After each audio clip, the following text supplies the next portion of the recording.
Thank you, Mr. Chairman. Chairman Powell, welcome back. First of all, I've appreciated the way that you've approached the discussions in front of this committee, and I understand your desire to stay as neutral as possible with regard to the politics involved in an election year. But I do have some questions here, specifically with regard to the Basel III Endgame proposal. An analysis of that proposal found that 97% were either opposing it or expressing substantial concerns. In the hearing last March on the Monetary Policy Report, you stated that the Federal Reserve is a consensus organization, and you said, and I quote, I will do everything I can possibly to bring people together in consensus and have a capital framework that could be broadly supported. My question to that is, do you currently believe that there is a consensus on this capital framework? I believe that we will have one. I'm fairly confident that we will have such a consensus when we do move forward. So we could expect that you will probably not call a vote on the proposal until you believe that there is a consensus? I think that's right. I mean, we're just in the process of digesting the comments and then making the appropriate changes. Thank you.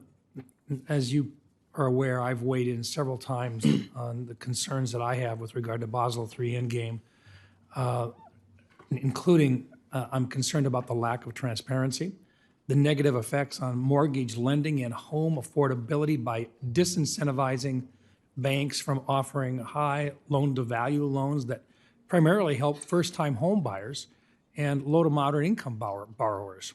I'm concerned that the proposal will make buying a home harder than it already is for many. And further down the road, I fear that it could disincentivize mortgage lending from the largest banks, particularly with regard to the secondary market and their impact on even smaller banks that do business with them.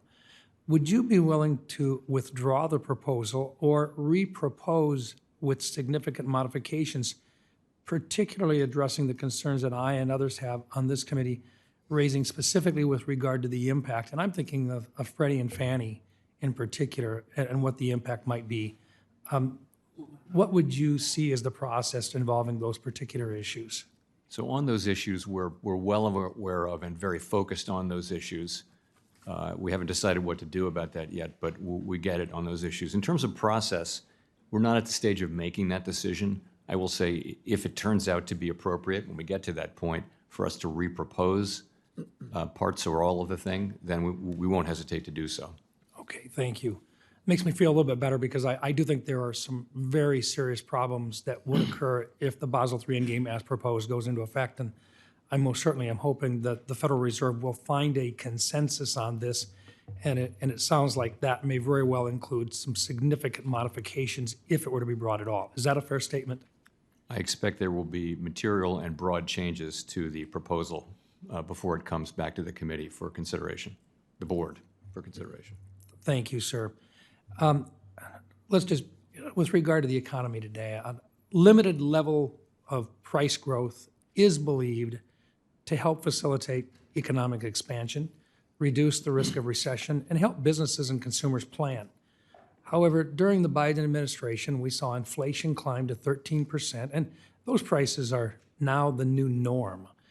I know that you make it a policy not to comment on the administration's fiscal policy, but it is well known that I really do believe that high inflation and high prices have been a direct result of President Biden's policies, failed in many cases, that the Federal Reserve has limited tools to address some of the problems that these policies created. We talk about supply side versus demand side on these costs.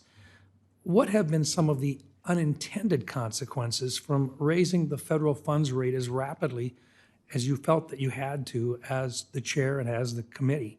What are some of those? I know that we talked a little bit about SVP and the failure there, their inability to look at treasuries and the increasing interest rates and so forth, but can you talk a little bit about some of the things that you've seen that were negative with regard to trying to respond to those high inflation rates? Yes. So high interest rates are hard for businesses. They're hard for people. They're the thing they're the tool that we have.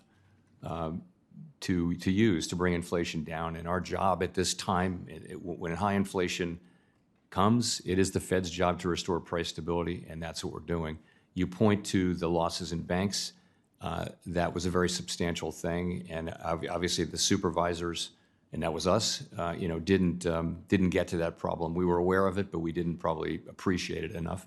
Another surprise, though, is that we were able to get this far and get inflation down this quickly without seeing a big increase in unemployment. And that's just a great result. That's just a surprise. It's not consistent with the historical record, but it's a really positive thing. Thank you. And I would just know the only tools you had available were demand-side tools. Yeah, that's right. Thank you. Thank you, Mr. Chairman.